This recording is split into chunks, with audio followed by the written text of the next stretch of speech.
My name is Artem Dynaberg. I'm an employee at Raytheon Company, and I'm here to talk to you about a vulnerability I discovered that's called Bitsquatting. So I like to start these things off with the problem. And the problem is that you may be compromised even when you're following the very best recommended security practices. And I'm going to give you a more detailed idea of what exactly I mean. So let's pretend you're a user somewhere in the world and you're browsing Facebook. And when you browse Facebook, a lot of things get requested in the background, such as JavaScript, CSS, and images. And sometimes those things aren't requested from Facebook. Sometimes they're requested from a domain really close to Facebook. And if a malicious entity controls that domain, then they can serve up content to your browser. And Facebook isn't the only site that's vulnerable. Actually, any internet site is vulnerable. And as we will see later, the more popular a site is, the more vulnerable it actually is. But I guess a bunch of you are thinking, well, I know I run the latest hardened operating system, that this isn't something I should worry about. But you're probably wrong. The problem itself is hardware and operating system agnostic. On the slide is actual platforms that I have seen request content from my domains instead of their intended domains. But you're probably wondering, OK, since this is platform agnostic, it must mean it takes a lot of skills to do this. You would be wrong. Bitsquatting is actually extremely easy. There's no complicated reverse engineering. There's no ROP chains or heap manipulation or kernel exploits. There's no O-day required. All you need is 1, the ability to do some basic math, 2, be able to register domains, and 3, be able to host those domains. So you're probably thinking, well, if the skill level's low, there's got to be another difficult barrier to entry, such as money or something like that. And the answer is no. No, there's not. Bitsquatting is actually extremely cheap. As I said, all you need is some basic math and domain registration. And domain registration is increasingly cheap. It costs about $8 to register a .com domain. And criminal gangs have been known to set up entire name servers and entire registrars for their criminal purposes. And server hosting is also extremely easy. You can be compromised, or you can purchase bulletproof hosting for sale on the black market. And if you read the title slide, this vulnerability is called Bitsquatting. The reason they call it Bitsquatting is because it operates like typo squatting, but for bits. And while Bitsquatting relies on humans to make mistakes, typo squatting relies on computers to make mistakes. So a little background on typo squatting. We're all familiar with it, or at least I hope. So you want to go to Google, but you type an extra G, and you end up going to Goggle, where instead of a search engine, you can win Walmart gift cards or iPads, but sadly, not the MacBook Air this time. It's out of stock. And typo squatting is not what I'm talking about. For Bitsquatting to work, absolutely no typing is required. And the reason for that is that while humans are very prone to mistakes, computers make a lot more DNS queries. The graph you see here is actually to scale. The typo squatters are going after that little man in the top right, whereas Bitsquatting affects all of those server icons. And a little bit about the slide. I get the 1500 number from the OpenDNS blog. In March of 2011, they had an entry saying that for a day in March that they'd received 30 billion requests. And if you go to the OpenDNS website, they have 20 million users. Doing some simple math leads that there's 1,500 daily DNS requests per user. Another site, visualeconomics.com, says that humans go to approximately 89 different domains a month. Dividing that out to per day leads to 3 domains. So while the typo squatters are busy going after 3 domains that people type in, Bitsquatting goes after the 1,497 that they don't. So you may be wondering, how can we leverage these automated domain lookups? And the reason we can leverage them is because computers have problems. And I'm not talking about things like bad programming or buffer overflows or logic bugs. I'm talking about problems with hardware that's running perfectly normal and well-written software. And computers are imperfect. They're made by mere mortals to engineering standards. And engineering standards have tolerances, and they have things like a heat level they're willing to take and mean times between failure, and they encounter errors. One of the possible errors that you can encounter is called a bit error. And a bit error is also referred to as a single upset event in literature.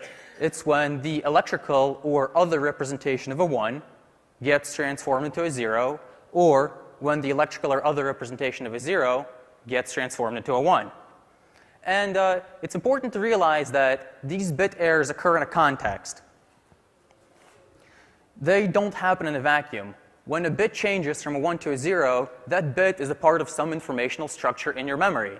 And this could be something like a linked list, it could be a hash, it could be login names, it could be credentials, it could be cached HTML somewhere in your web server, and it could be in a domain name that you're about to look up. And remember those 1,500 daily DNS queries?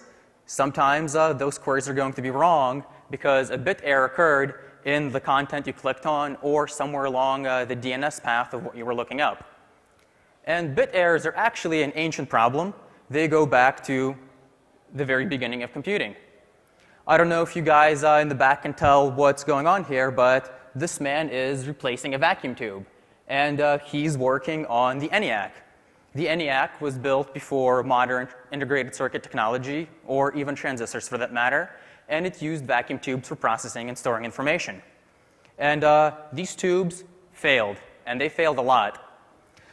J. Presper Eckert is one of the co-inventors of the ENIAC, and they had a tube failure about every 2 days. Whenever a vacuum tube would fail, the machine would either give incorrect results or it wouldn't work at all. And actually, an interesting tidbit, the longest operating time of the ENIAC without errors was actually 5 days, which is pretty long if you think of it as something that was never been made. But you know what? We no longer use vacuum tubes in our electronics, and we haven't for a bit. We switched to transistors and then to integrated circuits. And those have really high reliability, and nothing wrong would ever go with them. Right, guys? Well, not quite. This is a RAM board from the MITS Altair 8800. The MITS Altair is actually quite a historic computer. It ushered the mini-computer revolution. The first Microsoft product was actually Altair Basic that ran on the MITS Altair. But that's not what we're going to discuss. We're actually going to discuss those purple chips at the very top that you see here. And those purple chips are Intel 2107 DRAM chips. And what's interesting about them that in 1978, 2 engineers at Intel, May and Woods, discovered that there were catastrophic failures in the Intel 2107 DRAM. And they traced these failures back to the supply chain. And they found that what was causing these DRAMs to fail is that Intel had made a new semiconductor plant that was downstream from an old uranium mine. And this radioactive contamination would actually affect the chips during manufacture. So you would be using these chips, and an alpha particle would be emitted from the radioactive contaminant, and it would flip bits in the memory, and your application that was running on it, that was perfectly written, would catastrophically fail. But they published lots of papers on this, and this became a very well-known in the semiconductor industry, and we put in new processes that would make sure that this would never happen again. Right, guys? Not quite. So this is the Sun UltraSpark 2 CPU. The one in the slide is from 1997, but the problem I'm going to talk about occurred in 2001. And that year, a lot of Sun servers started really failing. And these were really expensive servers. And people would reboot them. They would run the self-tests on these servers, and everything would be fine. And then after a certain amount of time, they would catastrophically fail again. And Sun got a lot of support calls. And eventually, some Sun engineers traced this problem all the way back to radioactive contamination in the L1 and L2 cache of the Sun UltraSpark 2. And to make matters worse, the L1 and the L2 cache didn't have any error checking on them, so these errors would go unnoticed by the processor until your mission-critical application would die. But clearly, these have to be isolated events. And you know, the semiconductor industry is pretty good, and they won't make mistakes. Like, there wouldn't be any need to include, let's say, a hardware testing or a memory testing program with every OS installation. But there is. This is a screenshot of a default Ubuntu installation. And all Ubuntu installations come with memtest 86. And the reason they come with memtest 86 is because sometimes your memory will fail. And I don't know, I'm not sure how many operating system vendors out there do some hardware memory testing, but I think it's always an optional step, but it's something you really should do. You never know if you're about to install on bad hardware. I imagine this happens more often than you would think. And since researchers have known about bit errors for quite a long time, there have also been several security implications of bit errors. And I'm not just talking about random data corruption. There's a lot of other things that can happen due to bit errors that don't include just corrupting critical data and crashing your mission-critical applications. There's been a lot of previous work ranging from the academic to practical and industry, and it varies the gamut from breaking out of sandboxes to extracting encryption keys out of small devices. First previous work we're going to look at is JVM sandbox escape. In 2003, Sudhakar and Apple of Princeton University published an extremely interesting paper in IEEE S&P. And they actually found a way to break out of the JVM sandbox using random bit errors. And the way this attack works is you use the JVM to fill up memory with 2 Java objects and references to those objects. And then you wait for a bit error to change one of those references to point to a different object. And it turns out that once you have 2 differently typed references to the same object, you can actually create a write-what-where primitive. And once you're writing arbitrary executable code into memory, it's pretty much game over.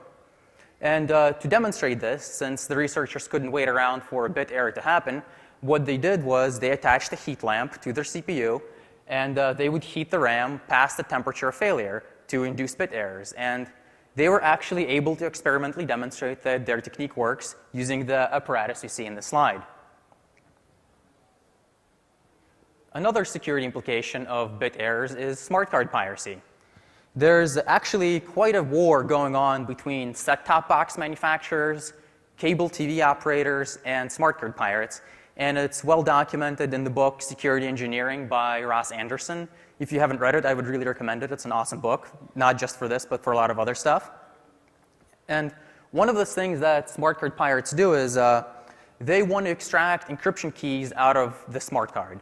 And the smart card plugs into your cable TV box, and it'll decrypt encrypted channels broadcast over satellite. And one of the ways they use this, they try to get this encryption key is bit errors. So what they do is they attach to the bus of the smart card, and then they will actually electrically probe the smart card CPU to try and cause it to change its instruction pointer in the middle of a jump instruction to an instruction that they map their own code to. And once code is fetched from that memory address, they will actually feed the smart card code to dump contents from ROM memory. Now, there's more causes of bit errors than just smart card pirates and heat lamps. I'm going to quickly discuss 4 of them, but they're certainly not completely inclusive. So, number 1 cause of bit errors, heat. As we saw with the heat lamp, heat causes bit errors.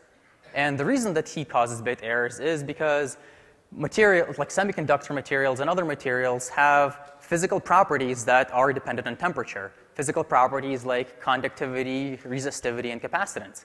And when you heat up these materials past their operating temperature, then potentially the electrical information they store is going to change. And it'll change from a 0 to a 1, 1 to a 0, or maybe something else.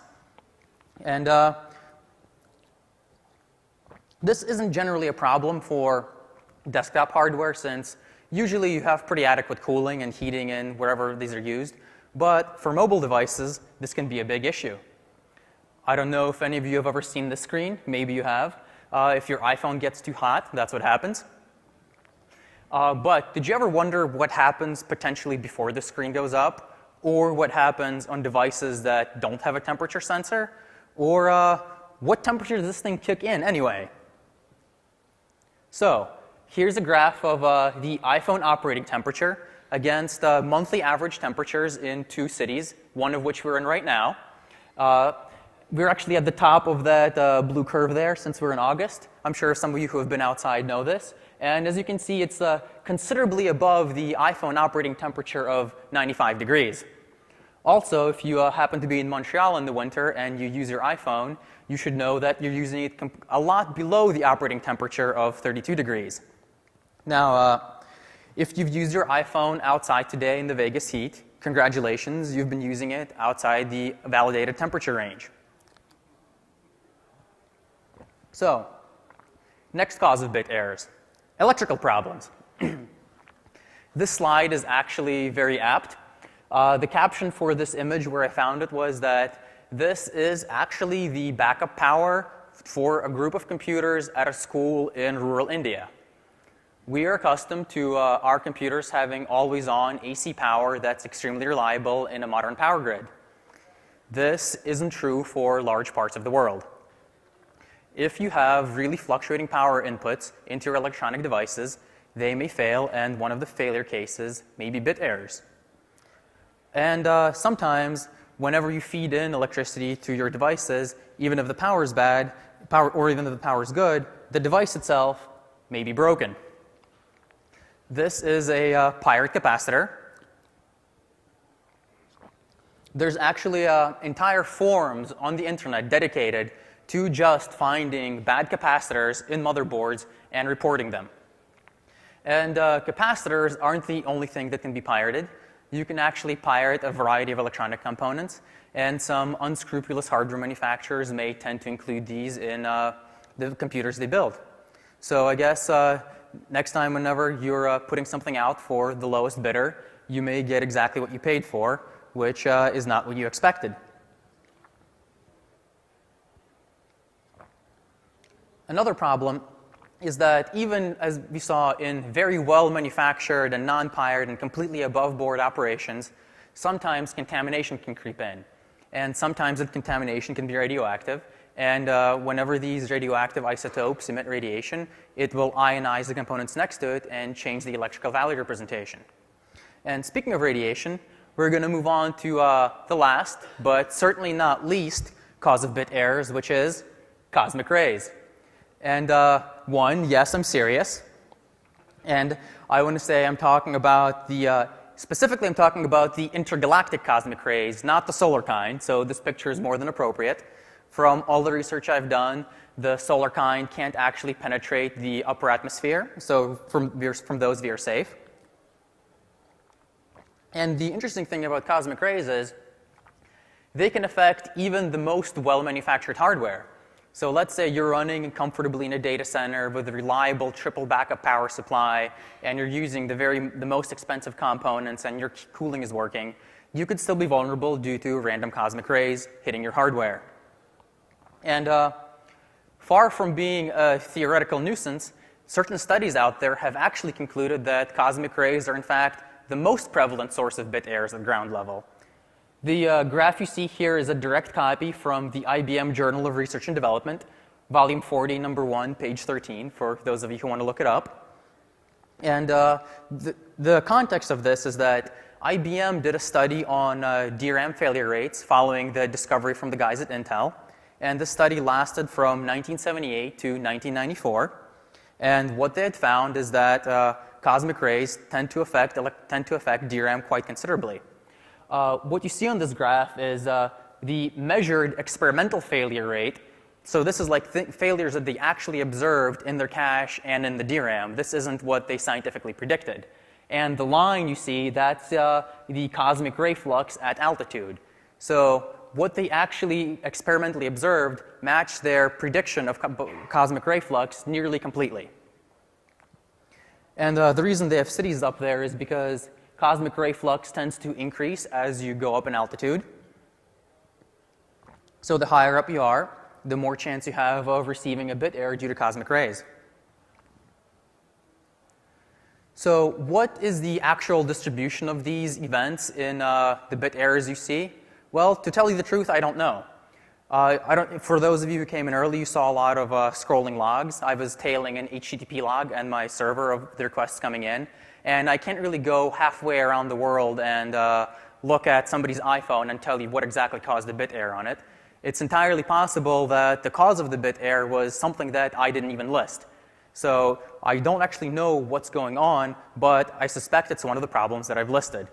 What I know for sure is that despite the cause, the bit errors are real, they happen, and they have security implications. To continue our bit error discussion, I want to talk about DRAM. And the reason I want to talk about DRAM is DRAM makes up the RAM in your computers. It's one of the places where information density is by far the highest. The components are difficult to cool, and vendors are often under pressure to source them very cheaply. Additionally, DRAM is the component that the vast majority of previous studies have focused their bit error research on. Now, I'm going to give you guys some good news. And the good news is that there is a solution for all bit errors in DRAM. It's called ECC, or error correcting codes. And ECC will detect all single bit errors. And there's actually versions of ECC that will detect all 1, 2, 3, and 4-bit errors. But ECC only works if you actually use it. There's probably some of you in the audience thinking that you're well off. You know, you manage a giant rack of enterprise-class servers. You bought them from somewhere decent. Then most hardware manufacturers are well aware of bit errors. That's why when you buy a server, you can generally only get ECC main memory in it. But I want to ask you, did you count all of the RAM in your machine? My answer is you probably didn't. For example, this is an enterprise-class SAS drive pulled from a server with complete ECC RAM. The chip highlighted there in yellow is a 128 megabit DRAM. That 128 megabit DRAM does not have ECC. And this drive is actually a few years old. So newer 128 megabits is 16 megabytes. So that drive had 16 megabytes of cache.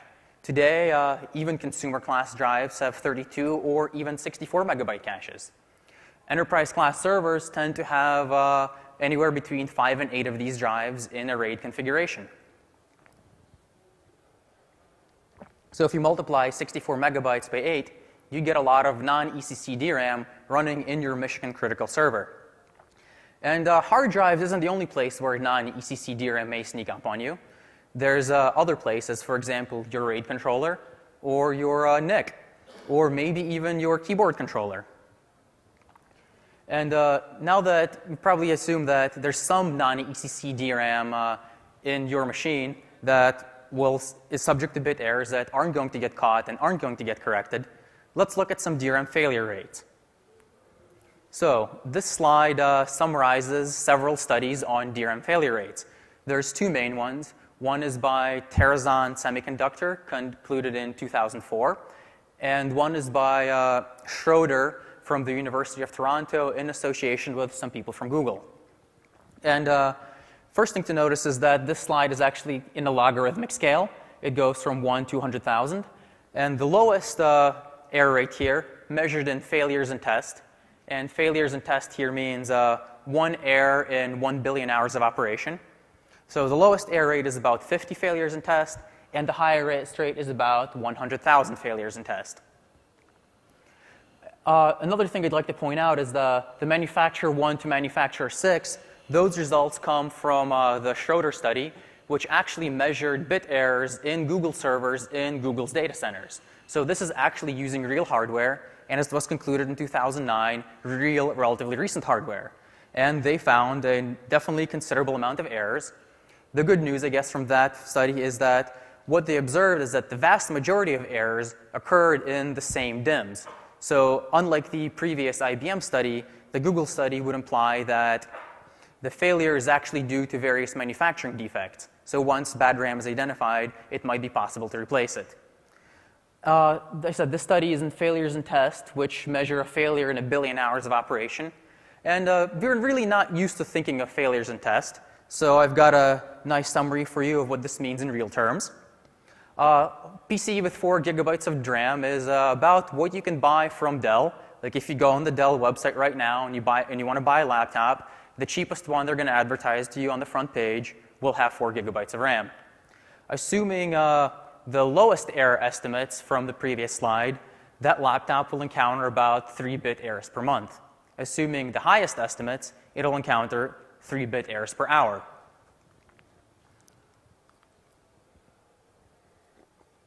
But what's really intuitive about Bitsquatting is that it doesn't matter about the bit errors in a single computer. What we're interested in is about the bit errors in all the RAM that's connected to the internet.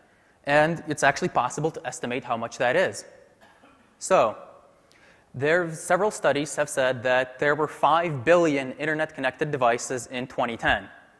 Assuming that you have an average of 128 megabytes of RAM per device, and this assumption is not scientifically founded. I couldn't find any good estimates anywhere I looked, but I figured 128 megabytes was fair. There's multi-gigabyte desktops and servers connected to the internet, and there's also phones with maybe 6 megabytes. 128 seemed like a reasonable compromise. If you multiply out all of that, you will get that there is 600 petabytes of RAM connected to the internet. And that 600 petabytes of RAM is approximately equivalent to 1 days of internet traffic, and that 600 petabytes certainly encounters bit errors. If you use the lower end estimates from the slide you saw a few slides ago, there will be an estimated 600,000 bit errors in all of the world's DRAM that occur per day. But that doesn't really matter that much, because out of the 600,000 bit errors, how many of those bit errors actually occur somewhere that is interesting? Well, to measure that, set up an experiment to find out. The experiment consists of 3 main stages. The first stage is to register domains that are 1 bit away from popular domains, and what exactly that means I'll get into shortly. The second stage of the experiment is to supply DNS resolution for those domains, which is actually non-trivial, and I will walk you through step by step with the process. And the third step is set up an HTTP listener and log all requests and see what you can find out about the people visiting Bitsquats. So, experiment step 1, register domains 1 bit away from common domains. This contains the domains I actually register, delineated into several categories by the horizontal lines. And these are of certain popular websites, such as Microsoft and Amazon, and more importantly, of content delivery and advertising networks. And the reason I chose content delivery and advertising networks is because nobody ever types them in. Like, you never type in the long URL for CDN or to view an ad in your browser, but they're looked up all the time in the background in your browsing sessions. And also, just for fun, I figured I'd register root servers to see if I could spoof anybody's DNS route. So, step 2 is you have to respond to DNS. And how exactly to do this is best illustrated by a multi-step example. So, let's pretend that somebody's recursive resolver is requesting mic2osoft.com, which I can answer authoritatively for. You get the request, and naturally, you reply with an A-record response saying, hey, I've got mic2osoft right here. It's at this IP address. But we think that the DNS server possibly encountered a bit error, so it's not enough to reply for the Bitsquat domain. It's also extremely important to send a second reply for the original domain, because when the DNS server that sent the query, if it encountered a bit error, it will not be expecting a response for mic2osoft. It'll be expecting a response from Microsoft. And we return the Microsoft response back to the DNS server. Once again, to walk you through the 3-stage process, you receive an A-record request. And this doesn't actually have to be an A-record. You have to answer all records, such as NS, for example. You receive a DNS request. And for every DNS request you receive, you send back 2 replies, one for the Bitsquat domain, one for the original domain. And experiment step 3 is once you set up an HTTP listener, I chose Apache because it's extremely simple and has everything I need. You set up an HTTP listener. Eventually, somebody will request some resource from you. And I chose to reply with an HTTP 404 not found. It was really dangerous to reply with any content. I was extremely concerned about what would happen to people who were requesting random resources from me. I assumed that a 404 was the safest bet, so I chose to reply with nothing. So, once again, somebody will eventually contact you. You will have to then log all of the data from that HTTP request. So the domain they requested, the URL they requested, their user agent, and the IP address they're coming from, and then respond to them with a 404.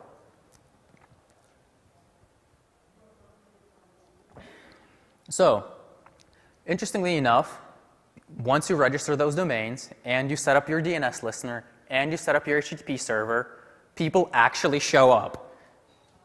That was by far the biggest surprise of this entire experiment, is that it actually worked, and I was surprised to the actual scale of how well it worked. This is a raw traffic log volume. These are raw requests, so this is all the HTTP requests they've had so multiple requests from the same IP address count in here. And as you see, there's a steady background of just random traffic, and every so often there's these extraneous events where traffic just spikes up. The most I've seen was around 3,500 different HTTP requests per day. Was that from mostly one host, or was that scattered? I'm going to get into that in the very next slide. Thank you for asking. I wouldn't say I will get into that in the very next slide. Has traffic by unique IP address. What I wanted to say is that sometimes you get an error in something like a proxy server, and that you would get a lot of traffic for various URLs, all from the same IP, but it would be for different users. But I did think that that would not be a fair measurement, so I filtered this by unique IP address. And you can see a lot of the peaks disappear, because what also happens is when people receive a 404 error, either automatically or manually, they will actually keep reloading, and those reloads add up. Even in the unique IP view, you see that there's huge spikes that I've labeled event A, event B, and event C. And event A was actually 1,600 different unique IP addresses that visited me on that day. These are all actually very interesting, and I'm going to get into what exactly occurred in each event in the next series of slides. Event A, that was more than 1,600 APs. I don't know if you know, but there's a certain very popular web application that people love to use that caused this event, and that application is Farmville. And yes, I'm serious. The reason I say 1,300 here is because only 1,300 were directly attributable to it. The rest were attributable to some other stuff that I'd have to research into a little more. So how did it happen that all of these Farmville users were requesting random HTTP URLs from me? Well, I have a step-by-step explanation of exactly what happened. So step one, you're somewhere on the internet, and you decide that your day is pretty boring and you want to play some Farmville. Step two, you request some resources from Facebook or from Farmville, and a bit error occurs somewhere in the Farmville server. This is actually the exact bit error that happened. The normal URL is profile.ak.fbcdn.net, but I guess 2-bit errors occurred here, and it changed to pbofile.ak.fbbdn.net. I happen to own fbbdn.net. And so whenever you would request an ad, you would request it from me instead of from the Facebook Content Delivery Network. And the interesting thing that I'd like to point out here is that this bit error actually was cached by the Facebook server, or it occurred in the Facebook server cache. And when 1,300 different people went to request that URL, what happened was that they actually went to me instead of going to the Facebook Content Delivery Network. And of course, at that point, I can send them anything I want. But I chose to send a 404. Yes, I see a hand there. When you send back the DNS packet, what details I would have to double check. Whatever was from the Python script that I found that originally did it. I found a Python script that was a Python DNS server. I modified it to send 2 replies instead of 1, and it was effective enough to work. I do not exactly remember the TTL, but I can double check for you if you can contact me later. And as the final overview, to see exactly what happened, you're somebody, you go, you play Farmville, a bit error occurs in Facebook or at Farmville, it gets cached, it gets served up to 1,300 different people, and they all request an ad from you, and then you serve them up whatever you want, in this case 404s. So let's go on to the next event, event B. You saw that there was another big spike there. Anybody care to guess what event B was? It was actually also Farmville. This time affecting 156 different unique IPs. And what was the reason? It was actually also pretty much the exact same thing, only a different bit error. This time, instead of being in fbbdn.net, the bit error changed fbcdn.net to fbgdn.net, which I also own. And so people out there would go play Farmville. They would request an ad from Facebook, and there a bit error would occur. It would either occur in the cache, or the error would get cached, and then it would get served up to people until that object cache was refreshed. So if you're developing some sort of caching system that uses memory cache, you should really make sure what you put in is what you get out. I'm going to move on to the next event, event C, and I promise this one's not Farmville. Event C is actually a lot more interesting than either event A or event B. Well, maybe, depending how you look at it. And event C is actually DNS poisoning caused by random bit errors. So when I started looking at my HTTP logs, I noticed that for event C, all of the source IPs were from the same /24. So that's a little odd. I haven't really encountered this before. So I began to look more, and I noticed that they were also for the same domain. And eventually I realized that what had to have happened is that the recursive server for that /24 was DNS poisoned, and it was DNS poisoned to redirect people from the ad network to my domain. And I have a step-by-step view of exactly what happened. So let's say you're some user in that /24, and you want to resolve s0.2mdn.net, which is actually an extremely popular advertising network. You may have never typed it in, but if you look, your browser will request it a lot. You request s0.2mdn.net. It goes to your local recursive server. The entry has expired in your local recursive, and your local recursive will encounter a bit error. And it'll instead want to query something like s0.2-dn.net, which I happen to own. And of course, as we saw, for every DNS query you get, it's extremely important to send 2 replies. And you send one of the replies for s0.2mdn.net. And that reply is received by the recursive resolver. And then it's forwarded on to the original requester. And the original requester will then contact me for an ad.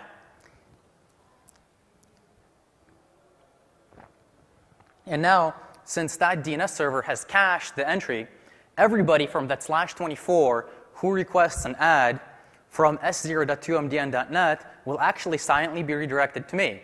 And it's important to realize that these people were just browsing the internet, and I did nothing to their machine. I did absolutely nothing active. And entirely passively, I was able to redirect their connections to a completely different server and potentially serve them up JavaScript in their web browsing sessions without their knowledge or without them doing anything against common security practices. Luckily for them, I was serving up 404s. But if it was somebody who was malicious, they could have served them up whatever they wanted.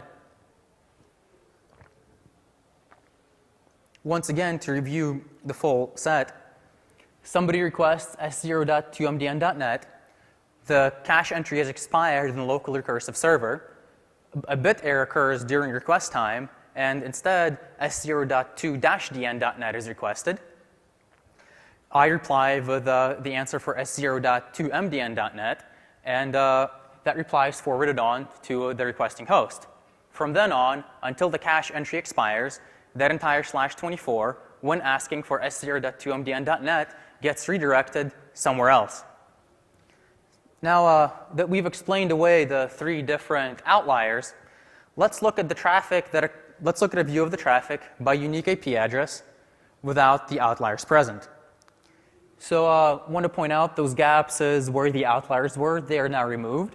And that blue line is the average amount of unique IPs per day, not counting the outlying events. And that's about 59. So the first takeaway from this is that not all bit errors are created equal. Some bit errors are, in effect, a lot more valuable than others.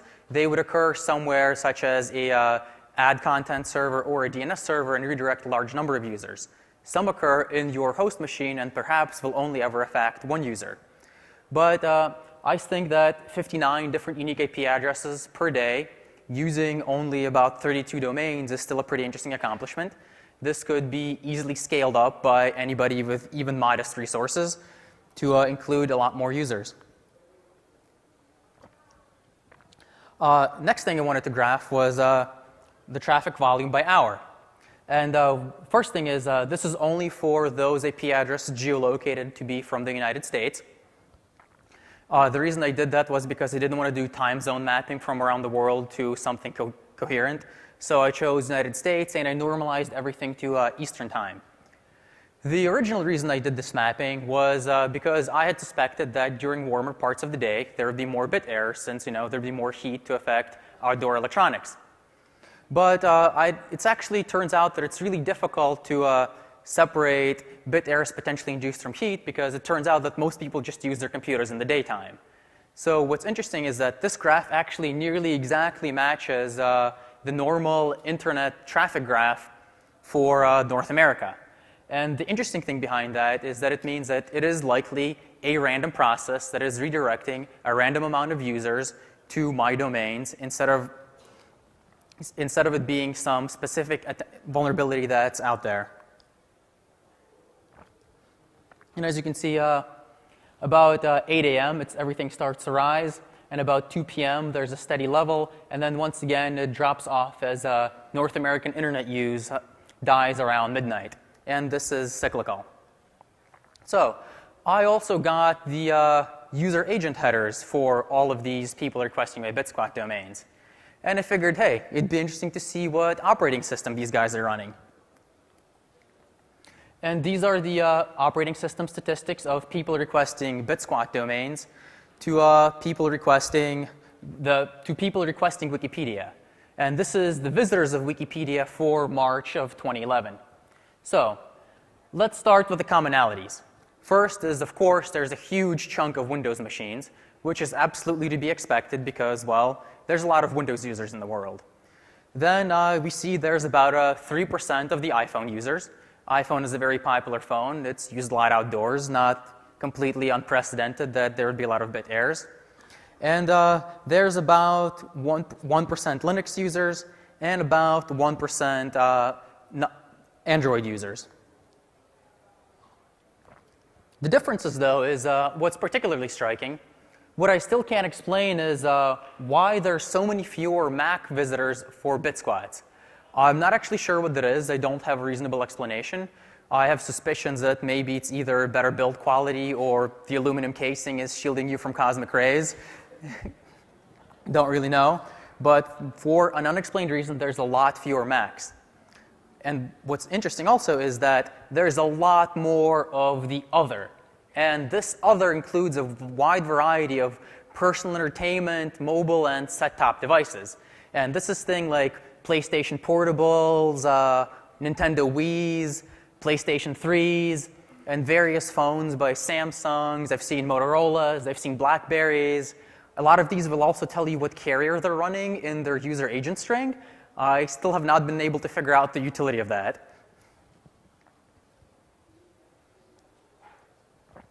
And the disparity between mobile devices and non-mobile devices was actually to be expected, because if you think about it, mobile devices are under a lot more stress. You throw them, use them outside, use them when it's cold. It's certainly expected that there would be a lot more mobile Bitsquats, and that is actually what we see. So where are these people coming from? I used the MaxMine GeoAP database to geolocate all of the APs that were visiting my Bitsquats. And the results are actually extremely surprising. The top 3 are China, Brazil, and the United States, followed by Great Britain, then by Israel, Italy, and Germany. And the surprising fact about this is that this doesn't match population, this doesn't match internet traffic, and this doesn't match the amount of computers. I don't actually have a solid explanation as to the differences in various GeoAP data, but my suspicion is that, as we noticed before, is not all Bitsquats are created equal. Sometimes a bit error occurs in a lot more useful of a target. If you think about it as winning the Bitsquat lottery. So maybe it's entirely possible that I just happened to get a Bitsquat in a really popular Chinese or Brazilian server that's requested a lot and was able to redirect traffic to me. But further research needs to be done to figure out exactly why there is such a disparity. And next, which domains are these people requesting? The most popular, of course, is Facebook. And the reason Facebook is most popular is because this graph includes all of the outlier requests. Followed by Microsoft, followed by 2mdn.net, that advertising domain, followed by some Bitsquats of DoubleClick and other content delivery networks. If you notice, there's also msn.com in this top 25 list. And if you recall a few slides back where I'd listed my Bitsquat domains, I didn't Bitsquat msn.com. So how was this traffic headed for msn.com and also s-msn.com headed to my Bitsquat servers? I actually have a very good explanation, but before I can accurately explain that, I want to explain the 2 paths where bit errors occur. One of these is the DNS path, and the DNS path is a bit error that occurs somewhere during name resolution. And one of the bit errors is during the content path, such as what we saw with the Farmville episode. And that bit error happens before you ever request a domain name. The content is already corrupted, and then it arrives at your machine, and your DNS works fine. And I can actually tell apart which path the Bitsquat took from my HTTP logs. First, we'll examine exactly how this works via the DNS path. So, as I said, for the DNS path, it means that an error had to occur somewhere in the DNS resolution path. And we'll start with an example. So somebody requests the A record for fbcdn.net. That A record goes to a recursive resolver, and a bit error occurs somewhere. And instead of fbcdn.net, that recursive resolver starts requesting fbbdn.net. And of course, that's controlled by me. I send the 2 DNS replies, and I say, hey, I've got fbbdn.net and fbcdn.net right here. Come on down. And what's important to see next is when the host receives the DNS reply and actually makes a request at the web server, its host header will have fbcdn.net. Now, for those of you unfamiliar with HTTP 1.1, it requires that you supply a host header in every HTTP request. And the host header contains the domain that you think you're actually connecting to. So if a bit error occurred somewhere in the DNS path, then the host header will be the non-Bitsquatter domain. It'll be the original domain. And since they came to me, I know that obviously a bit error occurred in the DNS path, or it would have came to where it was intended to go. And of course, afterwards, you can send them whatever you want after you log the request. As the overview, you get a recursive server receives an A record request. A bit error occurs, and it goes to me. I reply with a request for the original name. That gets forwarded onto the original requesting host. An HTTP connection is made, and in the host header, it says fbcdn.net instead of fbbdn.net, and I know that that bit error occurred because of DNS. And on to bit errors in the content path. And this is the bit errors that happen before DNS ever has a chance to work. So, step 1. Let's say you go to browse Facebook. Then a bit error occurs somewhere in the Facebook server or at some advertising network. And let's say that maybe this bit error occurred in an image, or it occurred in the src element of a JavaScript. And you get served that content, and when you fetch the content, you're actually going to fetch it from my server. And when you fetch it, you will have a host header of fbbdn.net instead of fbcdn.net. So I will know that that bit error occurred before DNS even had a chance to work. The bit error was in the content. So whenever you requested something and the host header is fbbdn.net, I know that your DNS is probably fine, but a bit error occurred somewhere else. And of course, after you log the request, you can forward it on. Once again, the full overview. You browse Facebook. Problem occurs somewhere in the content provider. You get a bad content served to your browser, or maybe not even bad content. Maybe the bit error happens somewhere in your memory. Maybe it's in the parsed HTML in your mobile device because it's really hot out. Then you request the content from me, and I know by the host header that it wasn't a problem in DNS, that it was in fact a problem in the content, and then I reply with whatever I'd like. So what's the breakdown of content path versus DNS path? Interestingly enough, and this includes all the outliers, 96% of all the requests I saw were from the content path. So for 96% of the requests, DNS is working just fine, but a bit error occurred somewhere in the content provider. And for 3% of the cases, it was definitely a problem in DNS, and 1% of the domains were other, and that can actually also be attributed to a problem in DNS, which I will describe next. That's why I was able to get msn.com. But the interesting takeaway from this graph is that there's been a lot of talk about DNS security and securing the DNS infrastructure, and it'll certainly work. It's very helpful, but deploying it will only protect about 4% of Bitsquat errors. For the other 96%, you need to start protecting the content infrastructure. Yes, there's a question back there.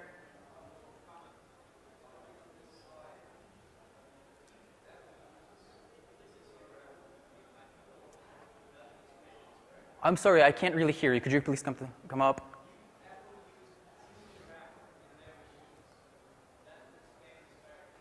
It would. I know that the Mac Pros have ECC RAM, but I believe the MacBooks do not. So yes, potentially. Getting back to this, the 1% of the domains are other. And how do I get these other domains, which I didn't Bitsquat, to redirect it to my server? And the answer is really long CNAME chains. These are used for content delivery networks a lot of the time. And a CNAME chain is when you try to request the resolution of a name, the DNS server says, hey, this, sure, you asked for ax.init.itunes.apple.com. But ax.init.itunes.apple.com is actually a CNAME for ax.init.itunes.apple.com.edgesuite.net, which is actually a name for something on Akamai, and that thing resolves. And if a bit error occurs and it corrupts one of these entries somewhere in the CNAME chain, your request will get redirected to me. And this is actually a real request that I observed. Like, I got a request for apple.com despite the fact that I didn't Bitsquat it. But I did Bitsquat Akamai.net. So what happened is that whenever the CNAME chain was being traversed, a bit error happened somewhere along it, and that DNS request got redirected to me.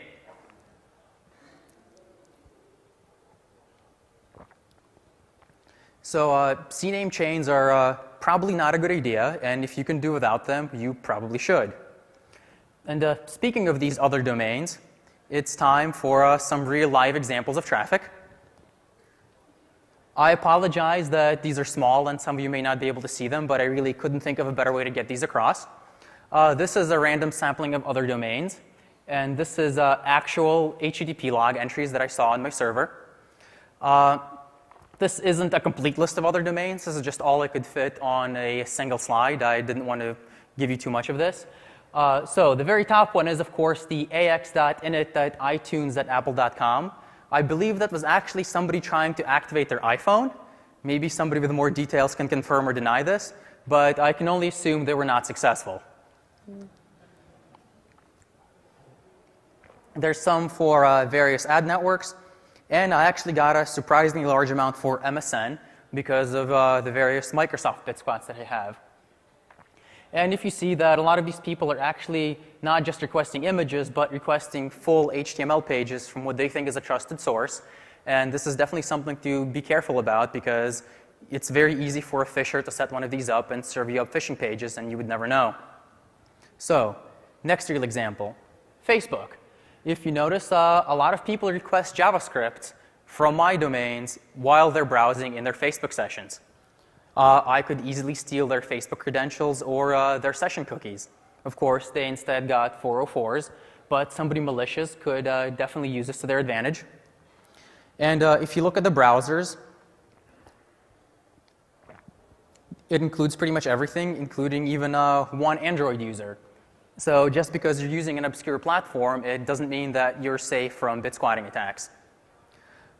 Next example set. Windows Update, one of my favorite ones. You can see a few people requesting the Windows Update self-update cab from me. If you could do this, you could potentially supply them binary code. It's obvious that some of these machines have problems. You could see one of them had their refer request of Windows Update agent instead of Windows Update agent. I've also had the very bottom request is somebody actually requesting a binary.exe from me.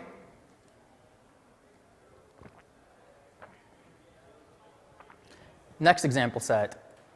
People requesting advertisements while they're logged into their webmail. The two up there are from MSN Hotmail, but I don't want to pick an MSN Hotmail. These are just first two I was able to find. There was actually a variety of webmail requests that requested stuff from me. I believe Yahoo was also one of them, if not more. And the third one is from some other provider. Requesting JavaScript from a random website while you're checking your webmail, not a good idea. I'm sure all you guys can definitely realize that. Next example, Windows crash report. So one of the criticisms I got when I was discussing this with people is that this Bitsquatting thing will never work. If a machine were to have a bit error, it's just going to crash and you will never get anything useful out of it. Well, that may be true some of the time. I'm not discounting that. Other times it stays up, and there's times when it crashes and you get something useful out of it. My favorite is the one in the middle there with notepad.exe. We all know how terrible and complex that is and how many data formats it parses. The top one is Acrobat Reader. That one might have actually been legitimate. I mean, never know. And the interesting thing about error reporting is that I believe it's actually possible to, if you're on the receiving end of the error report, I don't know the protocol in detail, but I know one of the things that can be sent up is the entire memory contents of your machine. So it's entirely possible that somebody malicious could do this, and once they receive requests for error report saying, hey, please give me a full RAM dump, I'd like to debug this problem further. And that would include whatever browsing sessions you had or whatever you were doing whenever you encountered this bit error. So something to definitely be concerned about. By now, I hope you've realized that bit errors are a legitimately real problem and something you should be concerned about. And we're going to go on to some mitigations. So, mitigation number one, ECC on everything. ECC is a very old and mature solution. It's extremely widely deployed, and you should really use it. If somebody in here is responsible for the bill of materials for the next cool mobile device or for the next PC, or if you work for a PC manufacturer, please include ECC RAM. Your users will thank you. And if you are making various hard drives or other peripheral devices, please include ECC RAM on those as well. They go in a lot of enterprise stuff, and you don't want bit errors to happen. Mitigation number two. By the way, didn't Intel pretty much remove ECC from most of their consumer-level chips, and now it's only the Xeon stuff? I'm actually not certain, but I believe you're correct. Those chipsets do not support ECC, but they really should. Yeah, because their consumer stuff used to have it too. Well, hopefully they'll put it back in. Mitigation number two is pre-register domains. This is actually the easiest thing to do, since the the domains that are most affected by bit squats are those extremely widely requested, since these errors happen actually relatively infrequently. If you consider all of the volume for Microsoft.com and the fraction that I see, it's actually very small. So you only have to worry about this is if your domain is extremely popular. So on the plus side is the people who have the most popular domains have the most money to register them. So this is one of those cases where the problem goes to those who are most able to solve it. And actually, there's not that many domains you have to worry about. For a 1-bit error, if you take one ASCII character, the most bit squats of that character can be 6. So 6 times the length of your domain is how much money you need to spend to pre-register all of those domains to ensure that somebody else doesn't get them first. And this will help your users today. Like if you register these, it'll help them right now. Even the ones running in some hot country with really bad hardware and bad memory with really bad electrical supplies. Mitigation number 3 is trust but verify your data. As we saw, 96% of these errors were in the content path. I know a lot of Web 2.0 systems run on extensive memory caching because they don't want to hit the database. If you're designing these extensive memory cache systems, please include a CRC somewhere to ensure that the data you put in is the data that you send out. You're probably limited by network bandwidth anyway, and modern CPUs actually have CRC32 instructions. Doing CRCs of this should actually be relatively cheap, and it would be extremely helpful, especially if your software ends up running in the machine without ECC RAM. This is something to also think about for mobile device manufacturers. If you're writing software that's using critical data, such as DNS queries, maybe you should include a CRC32 of that as well to ensure that the query you send out is actually the domain name that appeared in the link that the person clicked on. There's also avenues for future research. Currently, it's only possible to bit squat second-level domains. But it seems ICANN has approved a historic change to the domain name system to where now you can register generic top-level domains. It may be entirely possible for somebody to register .con and bit squat all of the traffic to .com. I sincerely hope that people from ICANN take note and that they disallow registering of bit squats for at least the really popular TLDs, or maybe disallowing of registration of bit squats in general. But that's something to do for future research. Another interesting area of future research is Punycode. There's also internationalized domains allowed, and those are represented eventually in unsigned ASCII. So I'm not sure exactly what effects bit errors would have on popular Punycode domains once they arrive, but it's certainly something to investigate. It may be possible to register a domain that's completely doesn't look anything like the Punycode domain, or in a different language, but be 1 bit away from something that's popular. So, to conclude, I would like to give a special thanks to Robert Edmonds, without whose work at ISC and this research would have never been possible. To Paul Royal for his invaluable help in helping me write my paper and his reviews. To Aaron Lemasters for his excellent adversarial discussions and ensuring that my presentation is polished. To the entire Raytheon Roslyn office who put up with me burgling their time to review my slides. To the patient and supportive reviewers who I sent my slides out to and send my paper out to for many, many revisions. And of course to the BlackHat staff for letting me talk to you about bit squatting. Additionally, hold on guys, there's a few more. This takes a bit. Additionally, I would like to thank everybody who licenses their images under Creative Commons. Without you, my presentation would have never been possible. Thank you. And now we'll go in for some questions. And please remember to fill out your feedback form. Yes?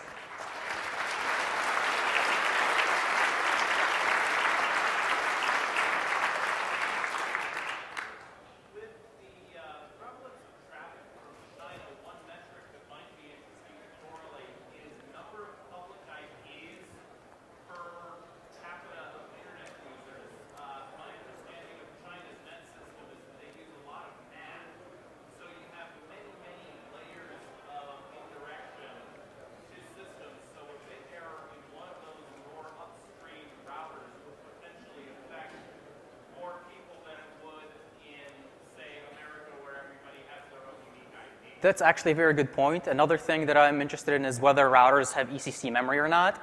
My Googling returned mixed results. It appears some of the older models actually do not have ECC RAM, but the newer ones do. A lot of them don't sneeze everything in a router. They should probably reconsider. Is there anybody else? Yes? So you showed an example where the error in your second level came from your third level name. Yep. Did you track, how did you have like a fixed list of third level names? I wildcarded. For anything, any third level names, I automatically responded with the same IP. But you had to respond back with both names requested and names thought. Yes. I didn't. I only did it for one of them. Yes, the gentleman.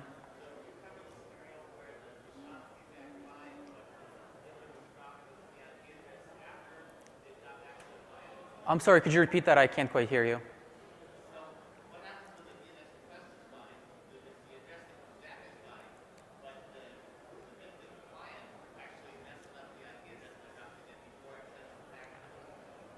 I'm not sure. I'm sorry. I'm not sure I understand the question.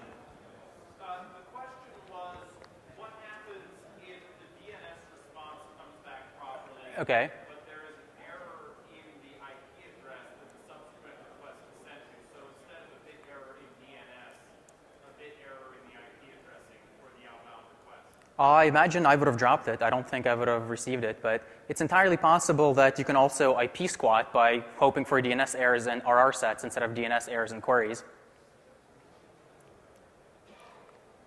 Yep. Have you considered, if you could look at traffic of a major DNS server, and then examine, what percentage of those requests were for domains that have been squatting criteria, you might be able to further validate your results. Yeah, actually, the reason I even started this work is because of Robert Edmonds, who works at ISC, and he does their SIE data, and that shows DNS queries from around the world. And one day I was talking to him, and he's like, oh, I noticed that all of these people are asking for domains with bit errors in them. And so then I'm like, that's interesting. What would happen if I actually registered them? So yes, you definitely do see the evidence of that at the domain server level. Is there anybody else? Yes?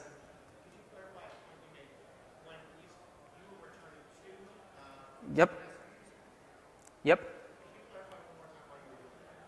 Because you suspect that a bit error happened somewhere in the guy that sent you the query. So if you receive a DNS error for a bit error domain, that what the response are expecting back is probably for the normal domain. And so you want to make sure that your response matches what they thought you were going to tell them. Otherwise, they would drop the response.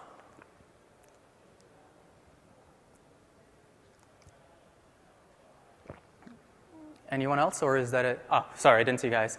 Have you found any evidence when you were registering domains or looking around that anybody else is already doing it? All of the ones from Google were taken. I don't know if all of them are by Google.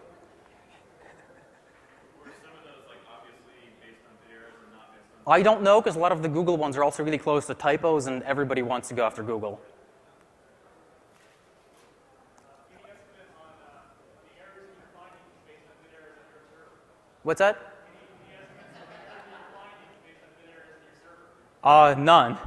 Actually, the biggest source of errors I got is that if you set up a public web server, you get a lot of people just doing random web vulnerability scanning against you, and a lot of search engine crawlers. So it actually took a lot of manual filtering to remove those, and I think I got all of them, but I'm sure it's not 100% clean. Oh, also I wanted to say I have a Python script that you can use to, you give it a domain name, it'll tell you all of the potential available bit squats of it. If you guys want to do some quick testing with any domains that you may be interested in, you can download it from dynaburg.org.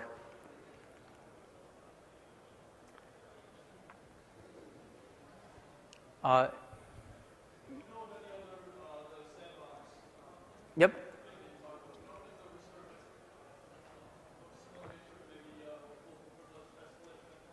I'm not familiar with it, but it seems like it could be possible. The problem is you may have to wait a really long time for a bit error to happen in a specific target. The great thing about bit squatting is that you don't need a specific target. You just care that a bit error happens.